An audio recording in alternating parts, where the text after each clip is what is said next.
Nós queremos dedicar um tempo agora a ouvir a pregação da palavra, e o Martin já está posicionado aqui, e não é, eu acho, segredo de ninguém a minha admiração que eu tenho pelo Martin, carinho que eu tenho por ele, a inspiração que ele é também para a minha vida, para o meu ministério, e duas coisas especiais eu queria contar. Quando nós estávamos um dia num encontro de pastores do Movimento Encontrão, lá num hotel no sul da ilha de Florianópolis, terminou a palestra com um convidado especial, aquela palestra, uau, assim, e a gente saía à tarde para jogar futebol, né? A gente, pastorada lá, ou na quadrinha, ou na praia, a gente ia jogar futebol. E numa dessas, assim, a gente, no intervalo de uma partida, eu olhei para o lado, estava o Martin sentado numa rampa, assim, com umas 6, 7 crianças, filho de pastor, assim, no chão do lado dele, contando historinha para as crianças. E outra vez, quando ele nos visitava, quando nos visitou em Criciúma, por exemplo, Timóteo era bem pequeno, de repente a gente olha para o lado, está o Martin na sala, Timóteo no colo, contando historinha para ele. Para mim isso é uma das coisas muito especiais de um grande pregador, de um grande estudioso da palavra de Deus, poder contá-la para as criancinhas, de modo que elas a entendem, né? E o meu desejo, a minha oração é que assim também hoje à noite o Martin seja inspirado por Deus para falar aos nossos corações, que a gente saia aqui edificados.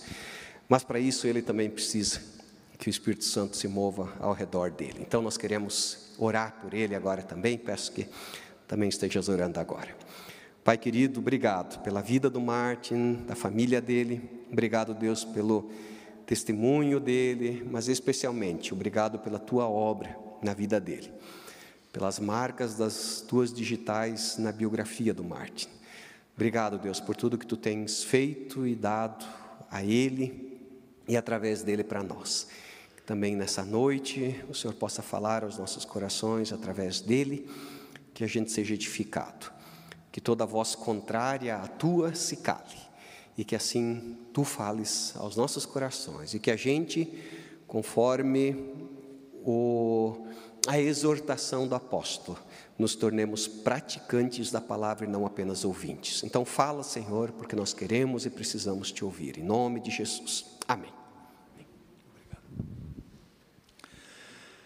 Uma cordial boa noite. Quase estou tentado a contar uma história para as crianças. Eu já experimentei uma vez que eu preguei em Florianópolis uma semana, e o pastor Edson Sais Ferreira me tinha dado um tema para essas 5 pregações, e o mais difícil não foi preparar as pregações para os adultos, mas ele queria que cada noite eu contasse uma história para as crianças relacionada.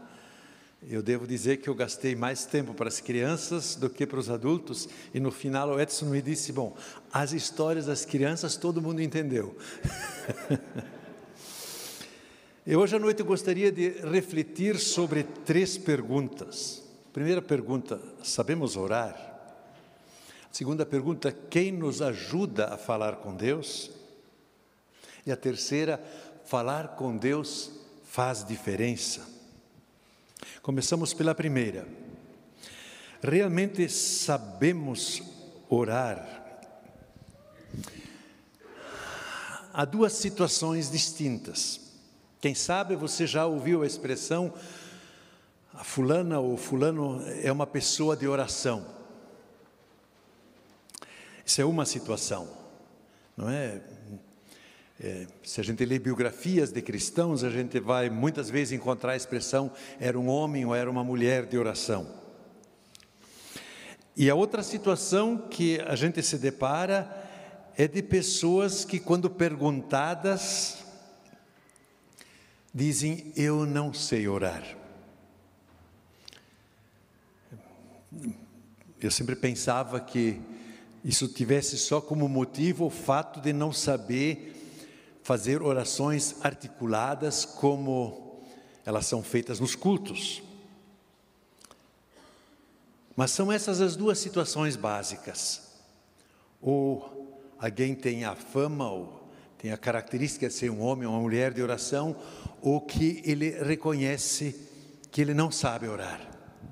Em qual dos dois grupos você iria colocar o apóstolo Paulo? Veja o que ele escreve na carta aos Romanos, no capítulo 8, versículos 26 e 27. O Espírito nos ajuda em nossa fraqueza, pois não sabemos como orar. Mas o próprio Espírito intercede por nós com gemidos inexprimíveis. E aquele que sonda os corações conhece a intenção do Espírito, para que o Espírito interceda pelos santos de acordo com a vontade de Deus.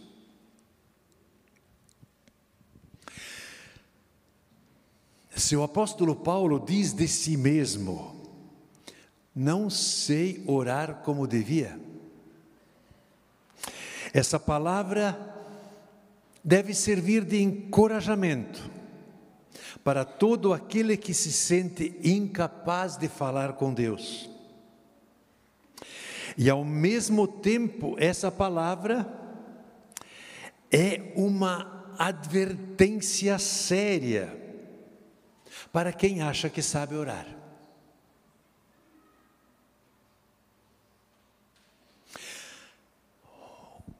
O que faz com que o apóstolo Paulo diga: eu não sei orar como convém, como devia?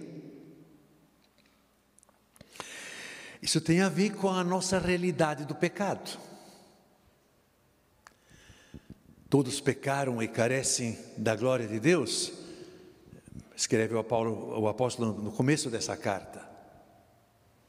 E qual é o efeito disso? O efeito disso é que o nosso coração é uma fábrica de desejos.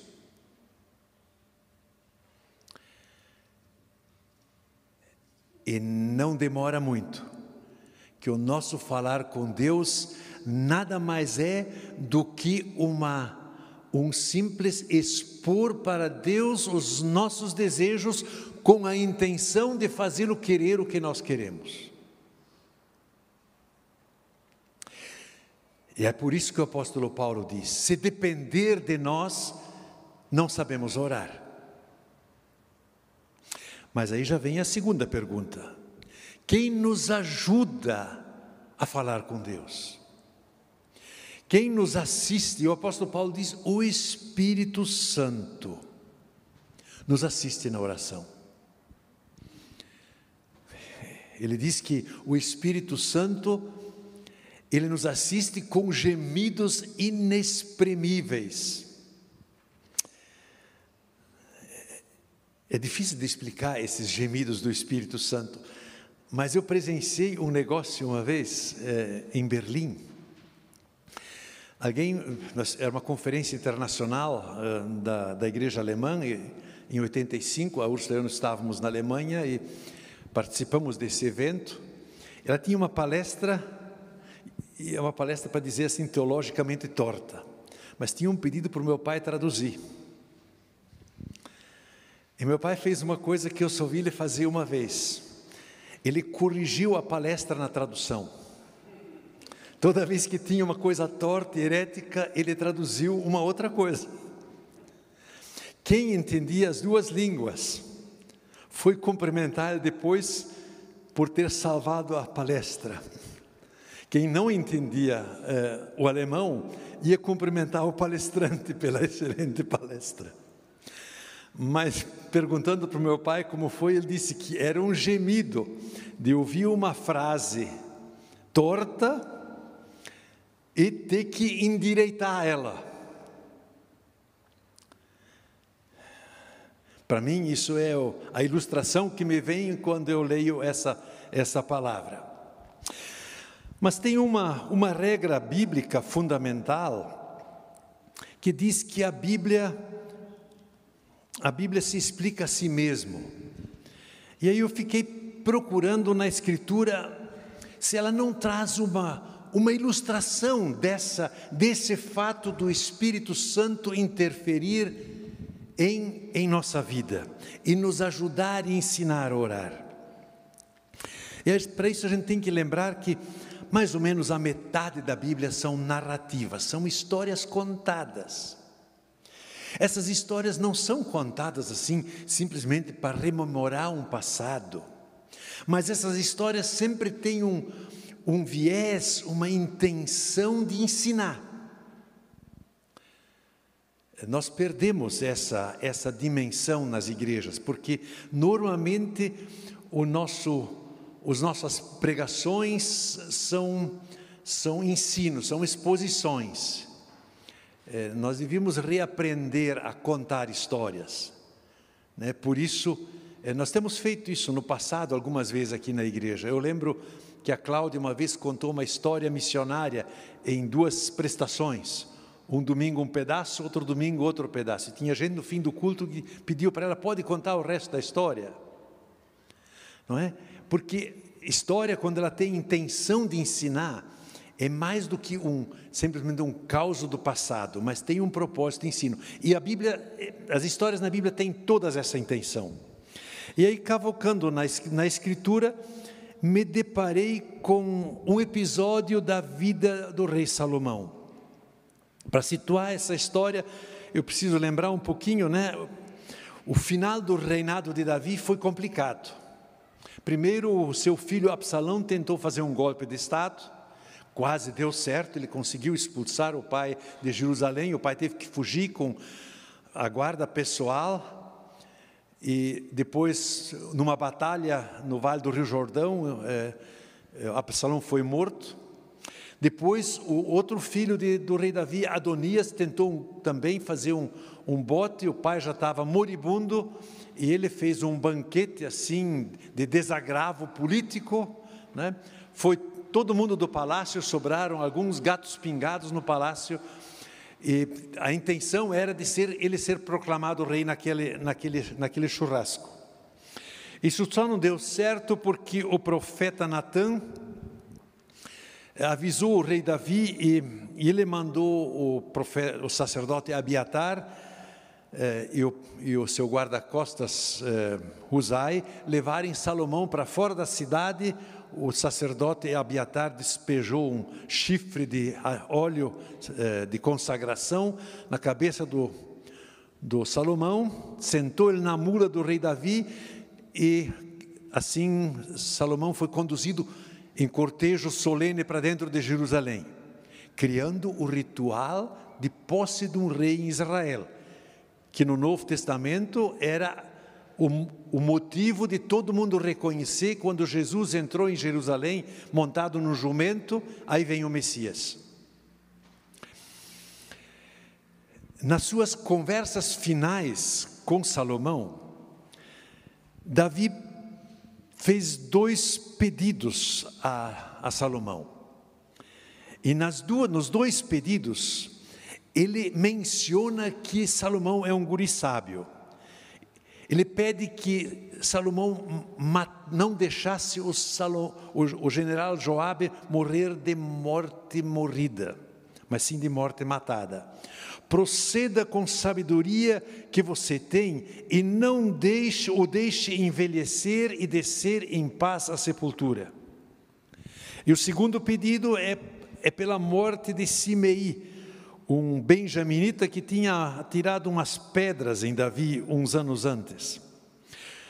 E para ele pede para o filho, você é um homem sábio e saberá o que fazer com ele. Apesar dele já ser idoso, faço de ser ensanguentado à sepultura. Salomão atende a esses 2 pedidos do pai, manda executar Adonias, o seu irmão, quando ele pede para casar com uma das concubinas de Davi, né? E de quebra também acha um jeito de matar o Joabe e o Simei. Ele desterra o sacerdote Abiatar e, por fim, casa-se com a filha do faraó.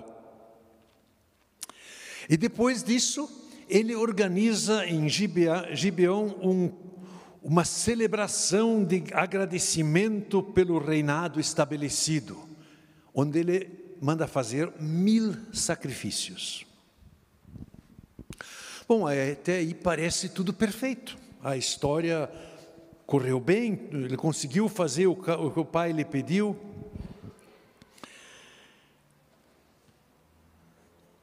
A pergunta que fica é: se nesses 1000 sacrifícios Salomão realmente sabia o que era orar? Se tudo estava tão certo assim? Em todo caso, na noite depois desses sacrifícios, Salomão deita para dormir. E agora eu leio de 1 Reis, capítulo 3, os versículos 5 a 15. Em Gibeão, o Senhor apareceu a Salomão num sonho. À noite, ele lhe disse: peça-me o que quiser e eu lhe darei.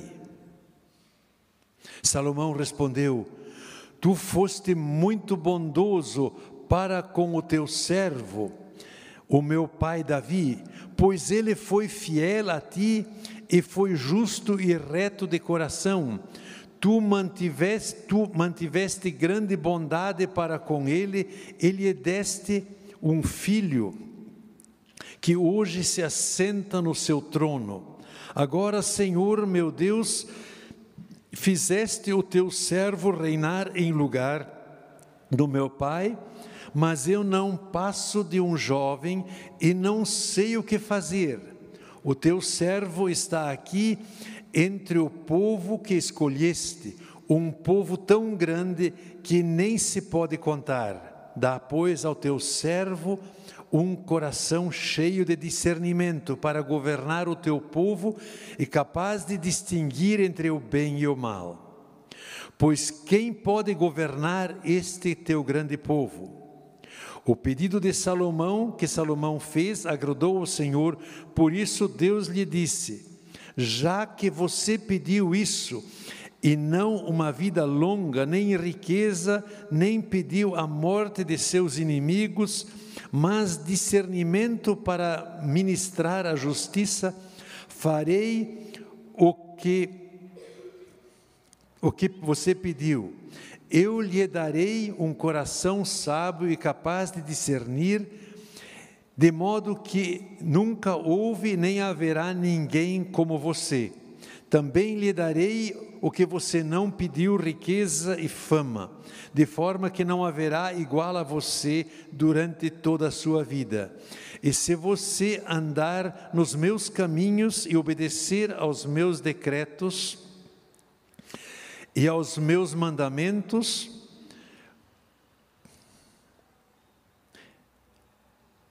um momentinho, não li o último pedaço. E os meus mandamentos, como o seu pai Davi, eu prolongarei a sua vida. Então Salomão acordou e percebeu que tinha sido um sonho. A seguir voltou a Jerusalém e pôs-se perante a arca da aliança do Senhor. Sacrificou holocaustos e apresentou oferta de comunhão. Depois ofereceu um banquete a toda a sua corte. Quem prestou atenção e presta atenção na leitura desse texto, percebe que o título está errado na Bíblia. Porque em cima na Bíblia diz a oração de Salomão. Não foi a oração de Salomão, foi o sonho de Salomão. E para isso a gente precisa saber que na Bíblia, quando a Bíblia fala de sonhos, não é dos nossos sonhos corriqueiros, que de alguma forma são um reprocessamento de limpeza da nossa mente. Na Bíblia, os sonhos sempre são instrumento da revelação de Deus. Quando Abraão mentiu para o faraó que a Sara era sua esposa, Deus fez os faraós sonhar a verdade. Quer dizer, ele revelou que era mentira que Abraão lhe tinha dito. Quando Jacó fugiu do seu irmão Esaú, depois de ter roubado a bênção, ele teve um sonho de anjos subindo e descendo numa escada, revelação de Deus. Também no Novo Testamento, quando José quer abandonar a Maria porque ela estava grávida, em sonho lhe foi revelado a verdade. E quando os reis magos quiseram voltar e explicar para o faraó, para Herodes, onde encontraram o Messias, Deus também os advertiu pelo sonho. Então, o sonho que Salomão teve foi uma revelação de Deus. Então, toda essa fala, toda essa descrição, essa fala de Deus com ele, essa resposta de Salomão e a confirmação de Deus, na verdade, é Deus mesmo que está falando. Salomão não pediu nada, ele está aprendendo a pedir. E o que Deus coloca, pelo Espírito Santo, coloca no caminho de Salomão e na sua oração?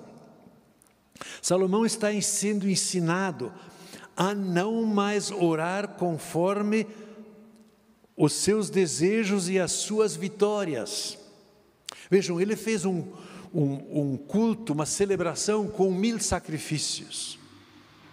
Claro, ele tinha eliminado os inimigos, ele tinha casado com a filha do mais poderoso monarca do mundo de então, não é?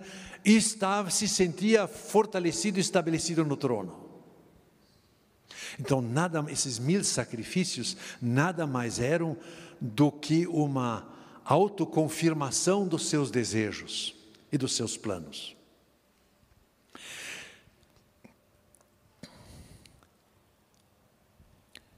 Sobre esse tipo de oração, Jesus diz uma coisa muito importante no Sermão do Monte. Em Mateus capítulo 6, versículo 7, ele diz: e quando orarem, não fiquem sempre repetindo a mesma coisa, como fazem os pagãos. Eles pensam que por muito falarem serão ouvidos. Ora, os 1000 sacrifícios não eram outra coisa do que isso. Jesus também diz no Sermão do Monte de que antes de nós pedirmos, Deus já sabe o que nós precisamos. E é claro, quando nós pedimos uma coisa errada, o Espírito Santo passa trabalho e tem que gemer para explicar para Deus o que nós devemos querer e não o que nós queremos. E no Pai Nosso, Jesus faz justamente isso. O que Salomão aprende a orar através dessa revelação? Em primeiro lugar, ele aprende a olhar não para aquilo que ele conseguiu e fez, mas ele é ensinado a olhar para aquilo que Deus fez. E ele aprende a dizer: não, Deus, tu foste fiel com meu pai e foste fiel comigo. Como é que começa o Pai Nosso? As primeiras petições do Pai Nosso nos fazem olhar para Deus e não para nós. Teu reino, tua vontade, santificado seja o teu nome. Então a oração não é uma ação nossa de fazer Deus entrar em sintonia com a nossa vontade e com os nossos desejos e com os nossos planos, mas é o contrário, é um processo de submissão nossa aos propósitos de Deus.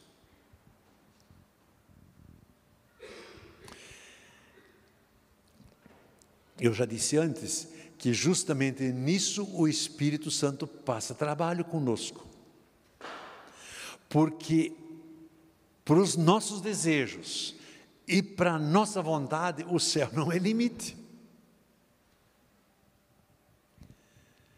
Nós sempre, de novo, encilhamos o cavalo de modo errado. Ele sai a galope, a nossa vontade sai a galope conosco na direção errada. Então, a primeira coisa que Salomão aprende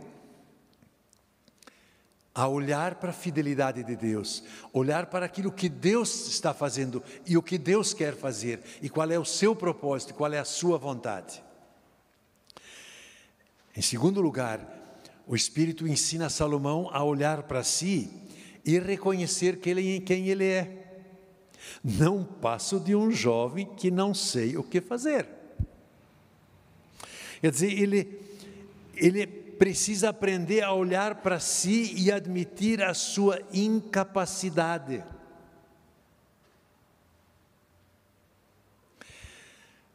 Nós realmente não sabemos por onde vai o nosso caminho. Eu costumo, e já disse muitas vezes, na vida nós não caminhamos para frente, nós caminhamos de ré. O que está diante de nós é o nosso passado. Para alguns um pouquinho mais longo, né? Para o Egon Lomani, para mim, Egon já passa dos 80, né? Eu chego perto lá, o passado ficou cumprido. Mas o futuro a Deus pertence. Nós não sabemos por onde Ele nos conduz.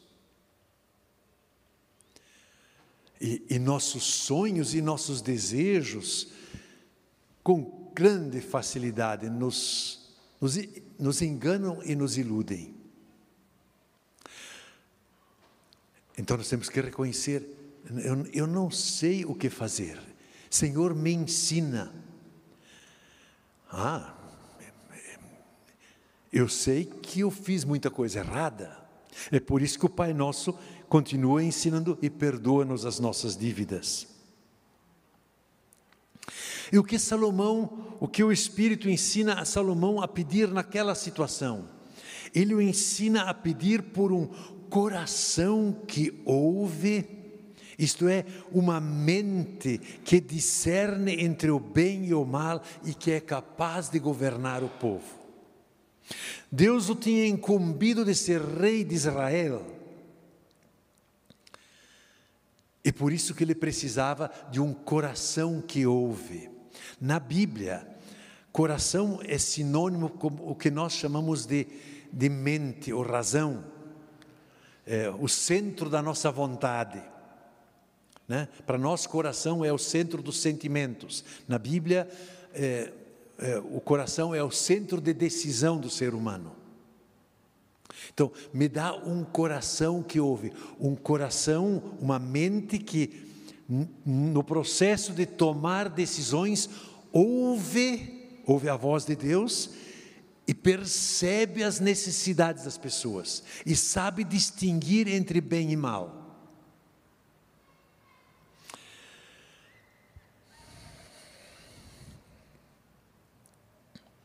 Então, Salomão aprende a pedir a Deus que Deus o equipe para a tarefa que Deus lhe deu, de ser rei segundo a vontade de Deus.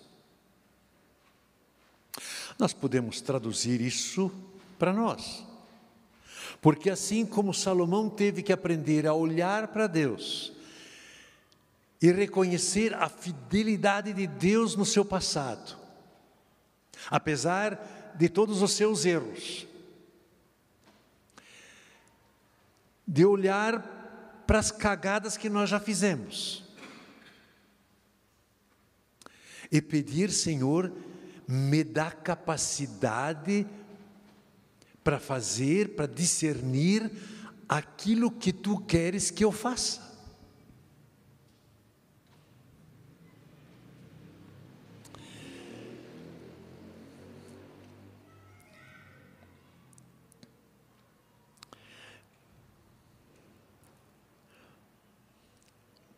O que Deus nos quer ensinar por essa história, nessa narrativa da vida de Davi? Ele nos quer ensinar que orar não é um expediente para levar Deus a atender os nossos planos e desejos, mas sim um aprendizado a submeter-nos ao que Ele quer para a nossa vida. Como a nossa mente é uma fábrica de desejos egoístas, nós não sabemos orar como convém. E o Espírito Santo precisa interferir para deixarmos de gravitar em torno de nós mesmos e nos submetermos ao que Deus pretende fazer conosco. Mas aí vem a terceira pergunta. Orar assim, segundo a vontade de Deus, faz diferença? A leitura que eu fiz do capítulo 3 termina com uma pequena frase, e no final Salomão fez um banquete. Quando ele voltou de Gibeão, ele foi no templo, se ajoelhou lá diante da arca, não é? E, sem dúvida, aquela oração foi diferente do que os 1000 sacrifícios. E aí ele fez um banquete de Estado. E no meio desse banquete do Estado, ele é chamado para um caso, uma briga, uma disputa judicial. No Oriente, isso, nos países árabes que têm reis, até hoje ainda é assim. Na Arábia Saudita, o rei é o supremo juiz. Então, provavelmente, essa causa já tinha sido julgada pelos anciãos na porta de Jerusalém. Como eles não conseguiram resolver, foi levado ao rei. Salomão interrompe um banquete de Estado. Duvido que um prefeito de Curitiba interrompa um banquete não do Estado, de município, para atender uma situação assim. Salomão interrompe um banquete de Estado para atender uma briga, uma disputa de 2 prostitutas que estão aí com uma criança morta e uma criança viva. E as duas dizem que a criança viva é o filho delas e que a criança morta é o filho da outra.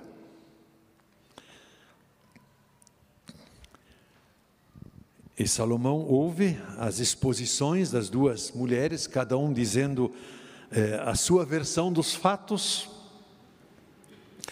e ele manda chamar um soldado com uma espada e diz: corte a criança viva ao meio e dê uma metade para cada uma dessas mulheres. E no que o soldado levanta sua espada, a mãe verdadeira grita: não entregue a criança para outra. E Salomão diz: essa é a mãe verdadeira, dê a criança para ela, não é? E isso ficou conhecido na história como uma sentença salomônica, não é? E com esse veredito, né, não matem a criança, deem a primeira mulher, ela é a mãe. Vocês percebem como orar segundo a vontade de Deus faz diferença? Porque Salomão está num banquete com os convidados, que certamente eram as elites de Jerusalém, é chamado para fora para atender 2 prostitutas. E ele reconhece que é mais importante ele ir para lá do que fazer o que ele tinha projetado. E quando ele ouve a história, ele tem um coração que discerne, e Deus lhe dá um caminho para distinguir entre o bem e o mal. Se a gente compara com Salomão agora, com o Salomão antes desse sonho, não é? É uma diferença muito grande. Ele ouviu os pedidos do pai dele e os executou sem pensar, sem discernimento. Porque na oração que o Senhor lhe ensina no sonho, ele inclusive, Deus diz: tu não pediste pela morte dos teus inimigos. Estava absolutamente claro que o que ele fez antes estava errado, né? Salomão, antes dessa oração, era um político corriqueiro. Tudo que ele pode fazer para a desgraça dos inimigos, ele faz. inclusive eliminar alguém. Continua sendo prática política até hoje. Então, mas agora não. Então, a diferença é visível.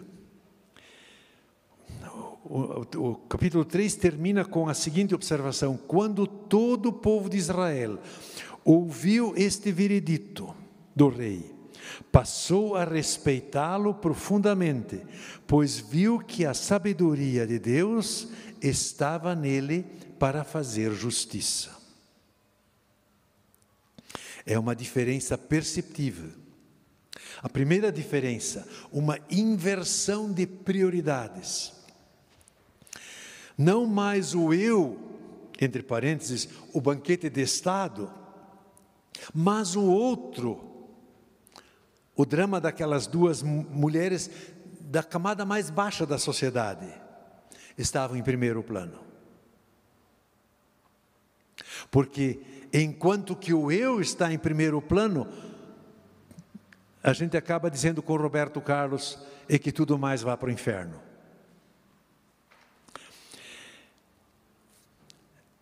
E isso tem uma implicação. O foco não está mais nos seus desejos e ambições. Salomão, como rei, não olha mais para cima, para o faraó, por isso ele casou com a filha do faraó, mas ele olha para baixo, para os mais miseráveis do seu reino.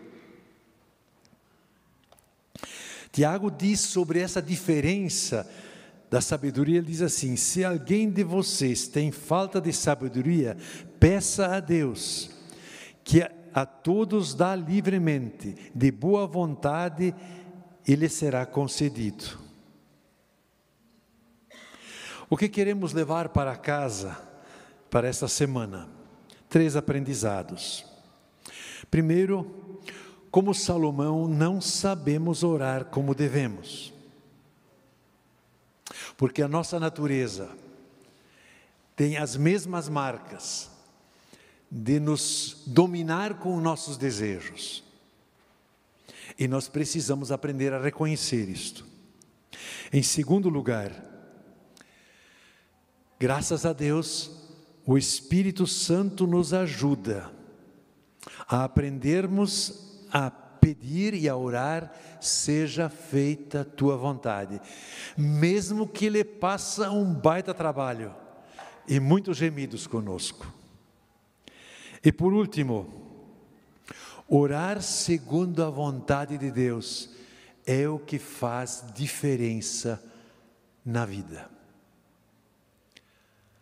Porque orar contrário ou segundo a nossa vontade é dessas orações que a Bíblia diz no profeta Isaías que Deus não as ouve.